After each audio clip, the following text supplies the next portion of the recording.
ಚಿತ್ರದುರ್ಗದಲ್ಲಿ ನಡೆದ ಭೀಕರ ಬಸ್ ಅಪಘಾತದಲ್ಲಿ ಭಟ್ಕಳ ತಾಲೂಕಿನ ಶಿರಾಲಿ ಮೂಲದ ರಶ್ಮಿ ಎಂಬ ಯುವತಿ ಮೃತಪಟ್ಟಿರುವುದು ಖಚಿತಪಟ್ಟಿದೆ. ಈ ಸಂಬಂಧ ಜಿಲ್ಲಾ ಉಸ್ತುವಾರಿ ಸಚಿವ ಮಂಕಾಳ ವೈದ್ಯ, ಸಂಸದ ವಿಶ್ವೇಶ್ವರ ಹೆಗಡೆ ಕಾಗೇರಿ ಸೇರಿದಂತೆ ಬಿಜೆಪಿ, ಕಾಂಗ್ರೆಸ್ ಮುಖಂಡರು ಯುವತಿ ಕುಟುಂಬಕ್ಕೆ ಸಾಂತ್ವನ ಹೇಳಿದ್ದಾರೆ. ಹೌದು, ಚಿತ್ರದುರ್ಗದಲ್ಲಿ ನಡೆದ ಭೀಕರ ಬಸ್ ಅಪಘಾತ ಇಡೀ ರಾಜ್ಯವನ್ನೇ ಬೆಚ್ಚಿ ಬೀಳಿಸಿದೆ. ಕಂಟೈನರ್ ಲಾರಿ ಚಾಲಕನ ಜತೆ ಬಸ್ನಲ್ಲಿದ್ದ 5 ಮಹಿಳಾ ಪ್ರಯಾಣಿಕರು ಸಜೀವವಾಗಿ ದಹನವಾಗಿದ್ದಾರೆ.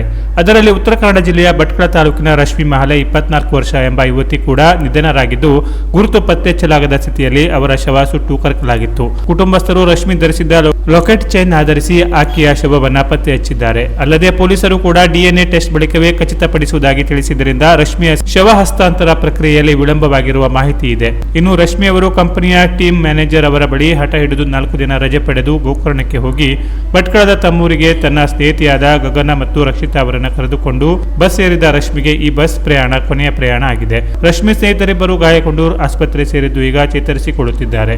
ಆದರೆ ರಶ್ಮಿ ಮಾತ್ರ ಬಸ್ಗೆ ತಗುಲಿದ ಬೆಂಕಿಯಲ್ಲಿ ದಹನವಾಗಿದ್ದಾರೆ. ಈ ವಿಷಯ ತಿಳಿಯುತ್ತಿದ್ದಂತೆ ತೀವ್ರ ಸಂತಾಪ ಸೂಚಿಸಿದ ಜಿಲ್ಲಾ ಉಸ್ತುವಾರಿ ಸಚಿವ ಮಂಕಾಳ ವೈದ್ಯರು ಮೃತ ಯುವತಿಯ ಮನೆ ತೆರಳಿ ಕುಟುಂಬಸ್ಥರಿಗೆ ಸಾಂತ್ವನ ಹೇಳಿದ್ದಾರೆ.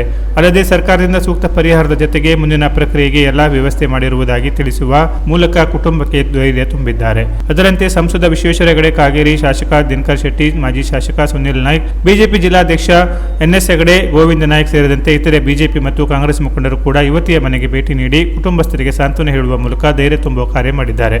ಒಟ್ಟಾರೆಯಾಗಿ ಯಮದೂತನಂತೆ ಬಂದ ಕಂಟೈನರ್ ಲಾರಿಯಿಂದ ಸಂಭವಿಸಿದ ಬಸ್ ಅಪಘಾತದಲ್ಲಿ 5 ಪ್ರಯಾಣಿಕರು ದುರಂತದ ಸಾವು ಕಂಡಿದ್ದಾರೆ. ಈಗ ತಾನೇ ಸುಂದರ ಬದುಕಿನ ನಿರೀಕ್ಷೆಯಲ್ಲಿದ್ದ ಭಟ್ಕಳದ ರಶ್ಮಿ ಮಹಲೆ ಅವರ ಜೀವನ ವಿಧಿಯಾಟಕ್ಕೆ ಬಲಿಯಾಗಿದೆ. ಈ ದುಃಖವನ್ನು ಭರಿಸುವ ಶಕ್ತಿ ದೇವರು ಕರುಣಿಸಲಿ ಎಂಬುದು ಎಲ್ಲರ ಆಶಯವಾಗಿದೆ. Canara plus news, Bhatkal.